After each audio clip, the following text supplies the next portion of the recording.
जबलपुर में एक निजी कार्यक्रम के दौरान एक्टर और मॉडल से साध्वी बनी हर्षा रिछारिया ने सनातन और संत समाज को लेकर बड़ा बयान दिया है। उन्होंने कहा कि धर्म की राह पर वे अपनेपन और शांति की उम्मीद लेकर गई थी, लेकिन लगातार तिरस्कार और अपमान ही मिला। इसी कारण उनका मोह भंग हो गया है। हर्षा रिछारिया ने आगे कहा कि मौनी अमावस्या पर माघ मेले में गंगा स्नान के बाद वे दोबारा ग्लैमर की दुनिया में लौटने का फैसला कर चुकी है। उन्होंने भावुक होते हुए कहा कि बीते 1 साल में उन्होंने बहुत परीक्षाएं दी है, लेकिन वे सीता माता नहीं है कि लगातार अग्नि परीक्षा देती रहेंगी। उन्होंने संतों और धर्मगुरुओं पर निशाना साधते हुए कहा कि लगातार धुतकार और सवालों से वे आहत हैं। साध्वी बनने पर सवाल उठाने वालों को चुनौती देते हुए उन्होंने कहा कि जिनको शक है वे उनका बैंक अकाउंट देख सकते हैं। उन्होंने आरोप लगाया कि करोड़ों के सिंहासन पर बैठे कुछ लोग ही उनका विरोध कर रहे हैं। हर्षा ने समाज की सोच पर भी सवाल उठाए। उन्होंने कहा कि पुरुष प्रधान मानसिकता आज भी नारी को आगे बढ़ने से रोक रही है।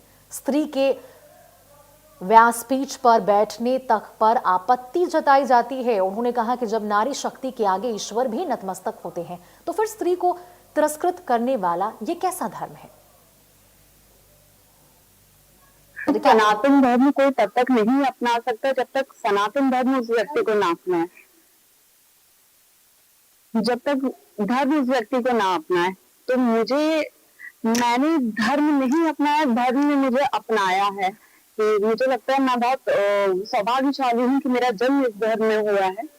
लेकिन अब रही बात इसको छोड़ने की या इस रास्ते से हटने की, मैं अपने धर्म को नहीं छोड़ सकती, क्योंकि मैं बहुत गौरवान्वित हूँ कि मेरा इस धर्म में जन्म हुआ है। लेकिन रही बात खुल के उसका प्रचार करने की, जो मैं कर रही थी पिछले 1-1.5 साल से, वो अब मैं उसको यही विराम दूंगी, क्योंकि जिन धर्म गुरुओं का हम एक झलक पाना चाहते हैं, जिनके एक झलक पाने को हम अपना सौभाग्य समझते हैं, अपनी किस्मत समझते हैं, उनका आशीर्वाद लेने को अपनी किस्मत समझते हैं, वही अगर कुछ धर्म गुरु एक लड़की के विरोध में खड़े हो जाए और वो भी लगातार 1 साल तक विरोध करते रहें, तो मैं अकेली कितनी कब तक लड़ूंगी।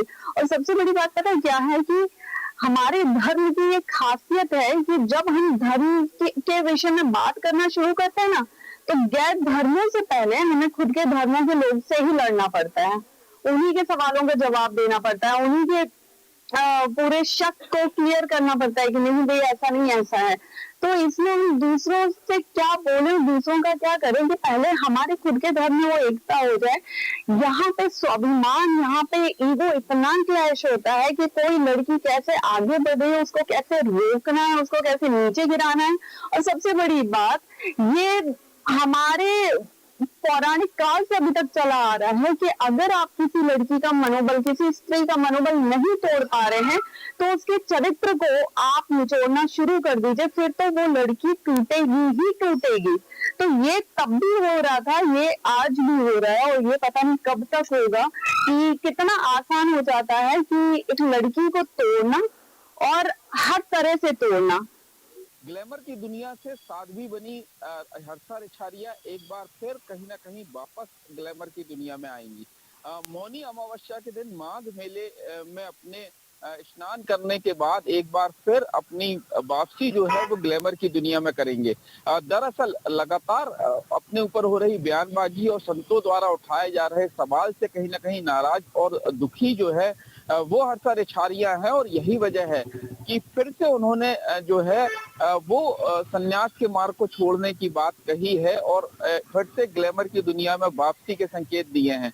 दरअसल अगर बात की जाए तो कुंभ मेले के दौरान सबसे चर्चित रही है हर्षा रिछारिया, और लगातार कहीं ना कहीं सुर्खियों में बनी हुई थी। और लगातार हर्षा रिछारिया का कहना है कि उनके ऊपर बयानबाजी संतों की रही है, तिरस्कार उनके द्वारा किया जाता रहा, और पुरुष प्रधान समाज में कहीं ना कहीं जो सोच है वो भी पुरुष प्रधान जैसी है, और यही वजह है कि उनका तिरस्कार इस पद पर आने के बाद हमेशा होता रहा। और अब जो है वो इस तिरस्कार से इतनी परेशान हो चुकी हैं कि वापस अब अपनी जो ग्लैमर की दुनिया है उसमें वापसी करेंगी।